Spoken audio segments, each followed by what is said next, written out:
When Marx proclaimed that labor would be humanity's path to freedom, he made a fundamental error about the nature of human existence. Having spent decades analyzing what distinguishes genuine political life from mere survival, I've come to understand that this mistake has cost us dearly. The modern obsession with labor as liberation has actually imprisoned us in cycles of production and consumption that destroy the very conditions necessary for human freedom. The paradox is striking. The more we celebrate labor as the essence of human activity, the more we distance ourselves from what truly makes us human, our capacity for action, for beginning something entirely new in the world. Marx saw labor as the force that would transform society, but he failed to recognize that labor, by its very nature, binds us to necessity rather than opening spaces for freedom. This isn't merely an academic dispute between philosophical systems. When we misunderstand the relationship between labor and freedom, we create societies that mistake productivity for political achievement, economic growth for human flourishing. We build worlds where the highest aspiration becomes efficient production, where human worth is measured by economic output, where politics itself becomes administration of things rather than action among people. Today, as we witness the transformation of citizens into consumers, of public spaces into markets, this question becomes urgent. Can a society organized around labor as its highest value ever create conditions for genuine human freedom? The answer reveals why Marx's vision, however well-intentioned, leads us away from rather than toward authentic political life. Chapter 1: The Fundamental Confusion. Labor as Life Process. To understand why Marx's elevation of labor as humanity's defining activity leads us astray, we must first recognize what labor actually is. Labor corresponds to the biological processes of the human body, its spontaneous growth, metabolism, and eventual decay. The human creature subjected to these necessities needs labor to feed these processes, and labor provides the consumer goods that the life process consumes. Unlike the products of work, which create a durable world of objects, the products of labor are consumed almost as quickly as they appear. The bread we bake today feeds tomorrow's hunger. The clothes we wash become dirty again. The house we clean requires cleaning once more. Labor is cyclical, repetitive, bound to the eternal recurrence of bodily needs. There is no permanence here, no lasting achievement, only the endless circle of production and consumption. Marx's error was to see in this very characteristic of labor, its connection to life itself, the key to human liberation. He believed that when humans labored collectively, when they transformed nature through their life activity, they would realize their essential nature and achieve freedom. But this conflates the human capacity for action with the animal capacity for survival. Consider what happens in a society that makes labor its highest ideal.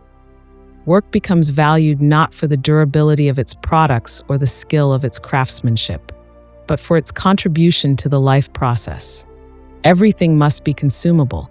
Everything must feed the endless cycle of production and consumption. Even art, culture, and politics become consumer goods to be produced, distributed, and consumed. In my years of political observation, I've watched societies organize themselves around this labor ideal. What emerges is not human liberation, but a new form of bondage to the life process itself. Citizens become laborers, politics becomes economics, and the public realm dissolves into questions of administration and distribution. The irony is profound. Marx wanted to free humanity from alienation, but by making labor the center of human existence, he proposed a form of life that can never escape the realm of necessity. For labor, no matter how collectively organized, remains tied to the biological imperative of survival. It cannot create the kind of lasting world that provides the stage for human action and speech. This is why societies built on the labor ideal, whether capitalist or socialist, tend toward the same result. the reduction of human activity to economic activity, the transformation of citizens into producers and consumers, the disappearance of politics in favor of administration. Chapter 2, Work versus Labor, the world-building distinction. The confusion between labor and work has proven catastrophic for our understanding of human freedom. While labor serves the life process, work creates the human artifice, the durable world of objects that provides stability and permanence to human life. This distinction, which Marx failed to maintain, reveals why his revolution could never deliver the freedom it promised. Work produces the table that lasts for generations, the house that shelters families across decades, the tools that craftsmen pass to apprentices. These products of work create what I call the world, not nature, but the artificial realm of human artifacts that stands between us and nature, giving permanence to human life and providing the stable stage upon which political action can unfold. The craftsman who builds a cabinet knows when his work is finished. The product has a definite beginning and end, a form that will persist beyond the labor that created it. This is fundamentally different from the laborer who tends crops. His work is never finished, for next season will require the same labor again, in endless repetition. Marx celebrated the collective transformation of nature through human labor, but he overlooked this crucial distinction. He saw the carpenter and the farmer as engaged in essentially the same activity, the human transformation of natural materials. But the carpenter creates something that transcends the life process, while the farmer remains bound to it. When societies lose sight of this distinction, they begin treating all human activities as forms of labor. The university becomes a knowledge factory, producing and consuming information. Art becomes cultural production, valued for its contribution to economic activity rather than its lasting beauty. Even politics becomes a kind of social labor, aimed at solving problems and meeting needs rather than creating spaces for human excellence. I witnessed this transformation firsthand during my years in America. The increasing dominance of economic thinking in all spheres of life, the reduction of education to job training, the measurement of cultural achievement by economic impact, all symptoms of a society that has lost the ability to distinguish between the activities that serve life and those that create worlds.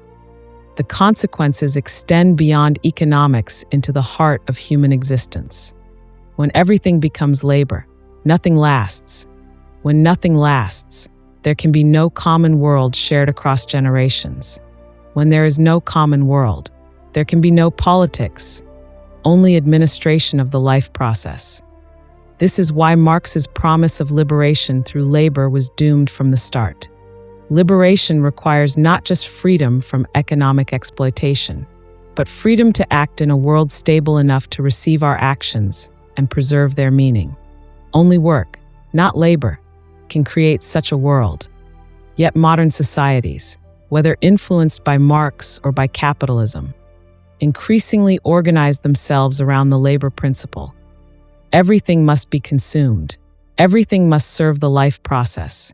Everything must contribute to growth and production. Chapter 3, Action, the forgotten human capacity. Beyond labor and work lies the highest form of human activity, action. This is what Marx missed entirely, and this omission explains why his vision of liberation remained trapped within the realm of necessity. Action is the activity by which humans reveal themselves to others, create new realities, and begin something unprecedented in the world. Action requires plurality, the presence of others who are different from ourselves. When I act, I reveal who I am through my words and deeds, but this revelation only becomes meaningful in the presence of others who can witness, respond, and remember.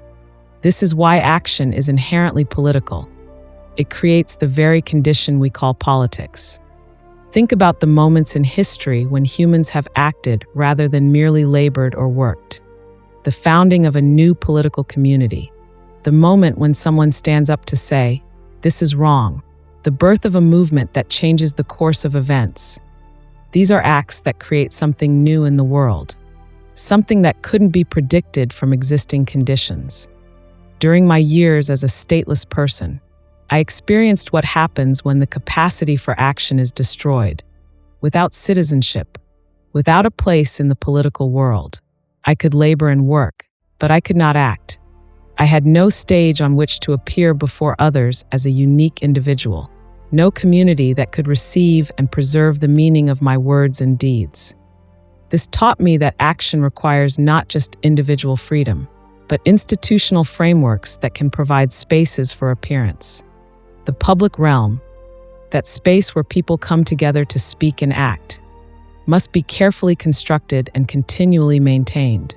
It doesn't emerge automatically from economic arrangements, no matter how just. Marx believed that changing economic relationships would automatically transform all other aspects of human life. But action operates according to different principles than labor or work. While labor follows the cyclical patterns of biological necessity, and work follows the linear logic of means and ends, action is characterized by spontaneity, unpredictability, and the capacity to begin something entirely new. The person who acts cannot know in advance what their action will accomplish. When Rosa Parks refused to give up her seat, she didn't know she was beginning the Montgomery bus boycott. When students sat down at lunch counters, they didn't know they were launching a movement that would transform American society. Action reveals its meaning only in retrospect, through the stories others tell about it. This is why action requires courage.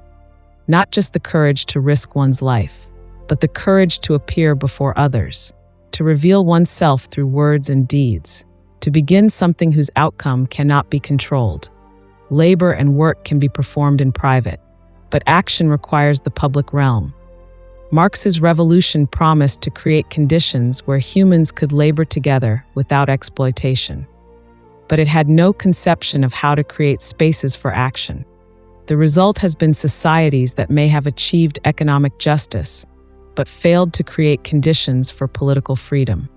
When we make labor our highest ideal, we lose not just the capacity for work, but, more importantly, the capacity for action. We become locked into cycles of production and consumption that leave no room for the unexpected, the unprecedented, the genuinely new. Chapter 4: The Political Realm versus the Social Realm. Marx's greatest conceptual error was his failure to distinguish between the political and the social realm. By treating all human relationships as fundamentally social and economic, he destroyed the possibility of authentic politics and reduced freedom to the administration of things rather than action among people. The social realm concerns itself with the maintenance of life and the organization of labor. Here we find questions of distribution, production, welfare, and economic justice. These are important matters, but they belong to the realm of necessity, not freedom. When Marx made social questions the center of politics, he eliminated politics itself. True politics emerges only when people come together not to satisfy needs or solve problems, but to act in common, to create something new that transcends their individual interests. Politics is not about governing people. That is rule, which is fundamentally anti-political. Politics is about people acting together as equals, despite their differences, to shape the common world they share. I learned this distinction through bitter experience during the rise of totalitarian movements. These movements succeeded precisely because they collapsed the distinction between the social and political realms. They promised to solve social problems through political means, but in the process they destroyed both authentic politics and genuine social life. When politics becomes social, it becomes administration. Instead of spaces where people can appear before one another as unique individuals, we get bureaucratic systems designed to manage populations. Instead of action, we get policy implementation. Instead of political judgment, we get technical expertise. Consider how modern democracies have evolved. Electoral campaigns focus almost exclusively on economic issues, jobs, healthcare, education funding. These are important social questions, but when they become the entirety of political discourse, politics disappears. Citizens become consumers of government services rather than participants in political action. Marx contributed to this confusion by arguing that political oppression was merely a reflection of economic exploitation. Solve the economic problem, he claimed, and political problems would disappear. But this reduces politics to a kind of social engineering, eliminating the space where people can act together as free agents. The result is societies that may achieve social justice, but lack political freedom. They may distribute goods fairly and organize labor efficiently, but they provide no space for the kind of action that reveals human uniqueness and creates lasting meaning. This is why Marx's vision, even when successfully implemented, leads to disappointment. People discover that economic equality, while valuable, doesn't automatically create the conditions for human flourishing. Something essential is missing: the opportunity to act, to participate in shaping the common world, to experience the joy of acting together with others. The confusion between social and political questions also explains why modern revolutions have consistently failed to create lasting freedom. They begin with the laudable goal of addressing social injustices, but by making social questions the center of political action, they eliminate the possibility of genuine politics. True political revolution would create institutions that could house both social and political life, mechanisms for addressing necessity and spaces for freedom, administration of things and action among people. Chapter 5: The Illusion of Historical Necessity. Perhaps the most dangerous aspect of Marx's thinking is his belief in historical necessity, the idea that human history follows predictable laws that will inevitably lead to liberation. This belief transforms politics from the realm of human action into a kind of natural science, destroying the very possibility of the freedom it claims to seek. When Marx argued that the contradictions of capitalism would necessarily lead to its overthrow, he was applying the logic of natural processes to human affairs. But human action is characterized precisely by its capacity to interrupt natural processes, to begin something that couldn't be predicted from existing conditions. The belief in historical necessity eliminates human agency. If the revolution is inevitable, then individual actions become merely expressions of historical forces rather than genuine beginnings. People become agents of history rather than actors in their own right. This transforms politics from action into behavior, predictable responses to economic stimuli. During my analysis of totalitarian movements, I observed how this thinking operated in practice. Both Nazi and communist ideologies claimed to represent the inevitable direction of history. This claim justified eliminating opposition not as political disagreement, but as resistance to natural law. Those who disagreed weren't wrong. They were literally unnatural, obstacles to historical progress. The concept of historical necessity also destroys the possibility of political judgment. If history has predetermined outcomes, then human judgment becomes irrelevant. We need only understand the laws of history and align ourselves with them. This eliminates the need for the kind of political thinking that considers multiple possibilities and chooses among them. Think about what this means for human responsibility. If our actions are determined by historical forces, then we cannot be held accountable for them. The factory owner is merely expressing capitalist logic. The revolutionary is merely fulfilling historical destiny. No one acts. Everyone merely behaves according to their historical role. This deterministic thinking also eliminates the possibility of genuine political founding. If new political arrangements are simply the inevitable result of historical development, then they cannot represent genuinely new beginnings. They are merely the latest stage in a predetermined process. The American Revolution understood this differently. The founders recognized that creating a new political order required action that couldn't be justified by historical precedent or natural law. They had to act without guarantees, creating something unprecedented through the sheer force of their collective action. Marx's belief in historical necessity prevented him from understanding how political institutions actually come into being. They are not the inevitable result of economic development, but the product of human action, fragile achievements that must be constantly renewed through the participation of those who inhabit them. This is why Marxist revolutions have consistently failed to create lasting political institutions.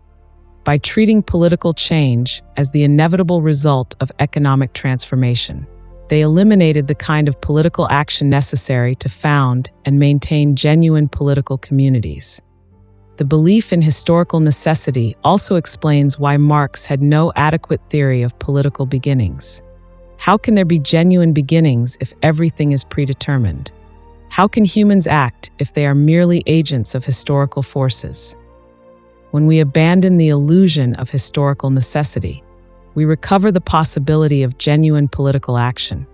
We recognize that human freedom consists not in aligning ourselves with inevitable historical processes, but in our capacity to interrupt these processes, to begin something new that couldn't be predicted from existing conditions.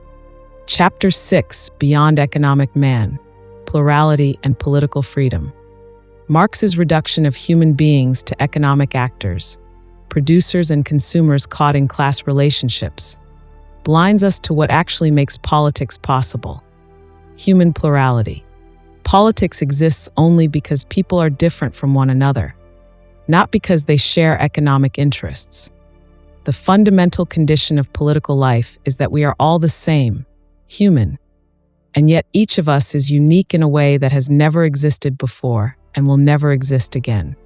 This paradox of equality and distinction creates the space where politics becomes possible. When people who are different from one another come together to act in common, they create something that transcends their individual capacities. Marx saw human differences primarily as expressions of class position. The capitalist thinks one way, the worker another, because of their relationship to the means of production. But this economistic understanding eliminates the very plurality that makes political action meaningful. In my experience of statelessness, I learned that political significance comes not from what we have in common, but from how we appear differently to one another when we act together. The stateless person loses not just legal protection, but the opportunity to reveal their unique identity through action among equals. True political communities don't form around shared economic interests, but around the commitment to act together despite differences. The ancient Greek polis brought together people of different backgrounds, occupations, and perspectives precisely because their differences could enrich collective action.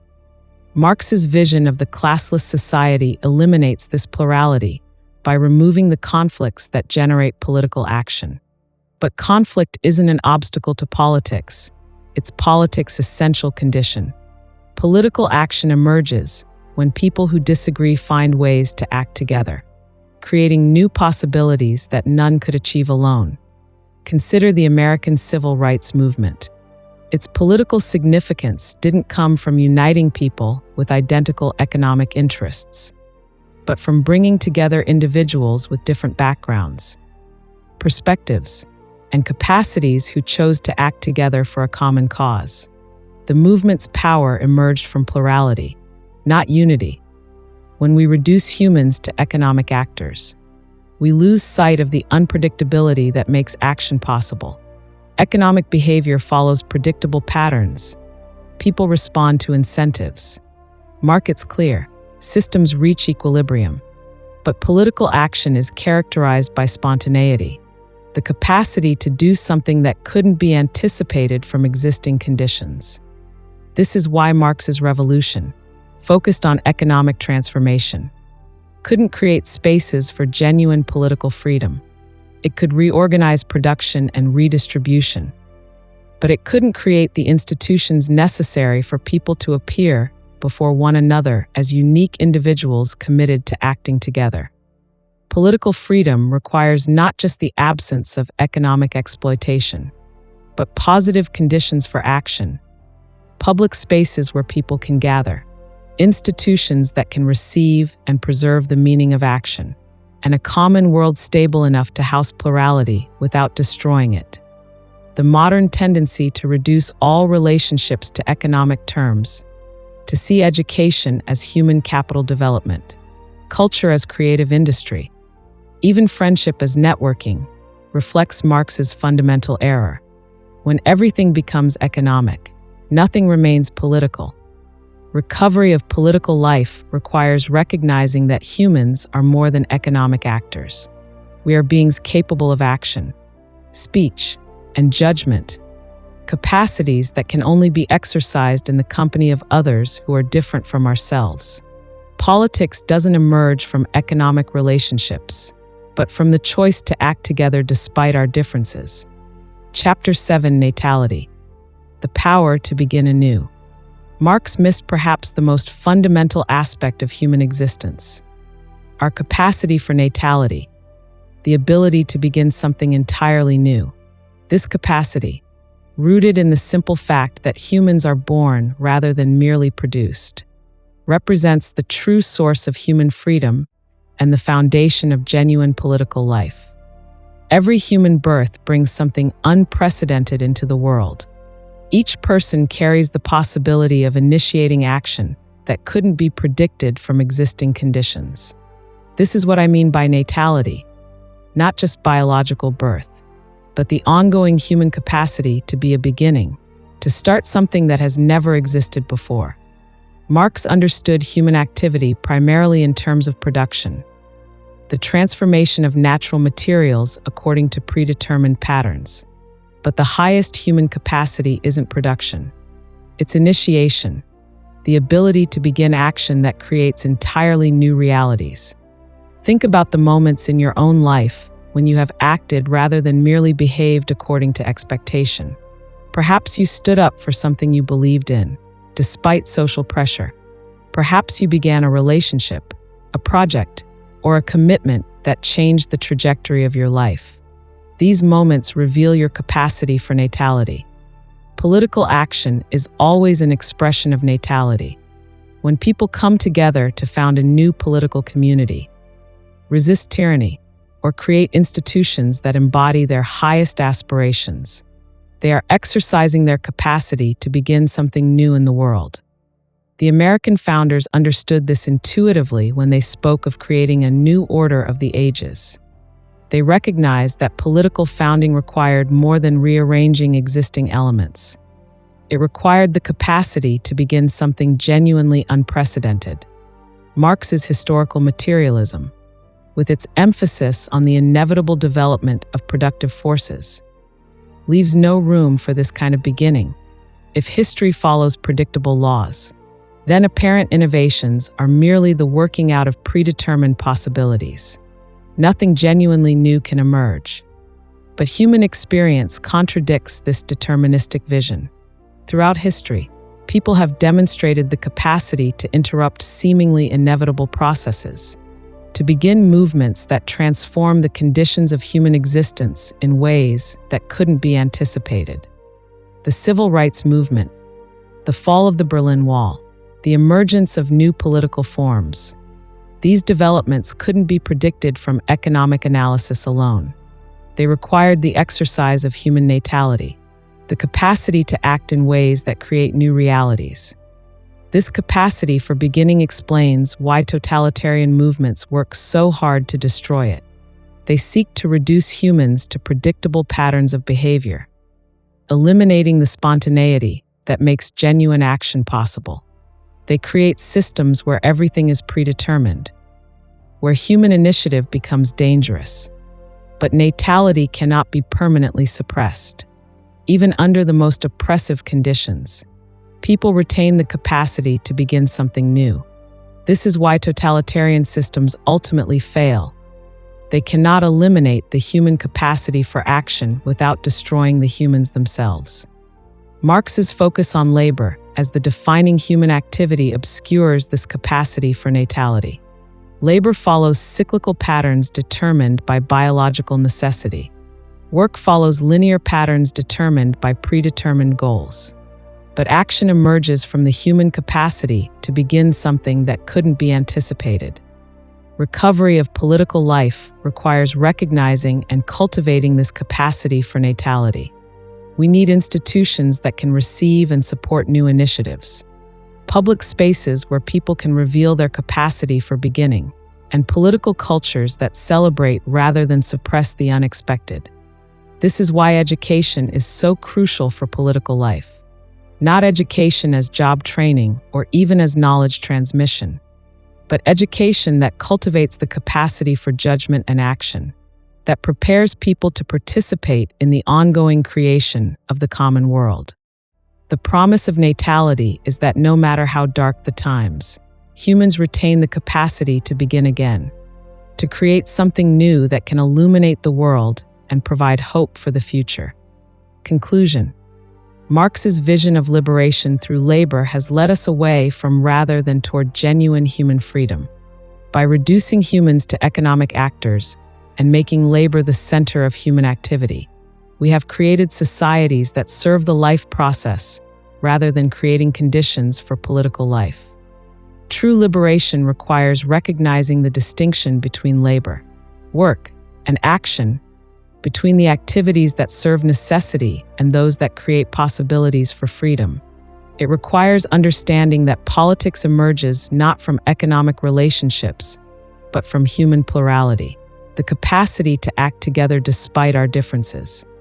Most fundamentally, it requires recovering our sense of natality, the recognition that humans are beings capable of beginning something new in the world. This capacity cannot be realized through labor alone, no matter how collectively organized. It requires the creation and maintenance of public spaces where people can appear before one another as unique individuals committed to acting together. The challenge facing our time is not the reorganization of economic relationships, important as that may be, but the creation of conditions where human action can flourish. This means building institutions that can house plurality without destroying it, cultivating the capacity for political judgment, and maintaining public spaces where people can experience the joy of acting together to create something larger than themselves. In dark times, this capacity for new beginnings offers our only reliable source of hope.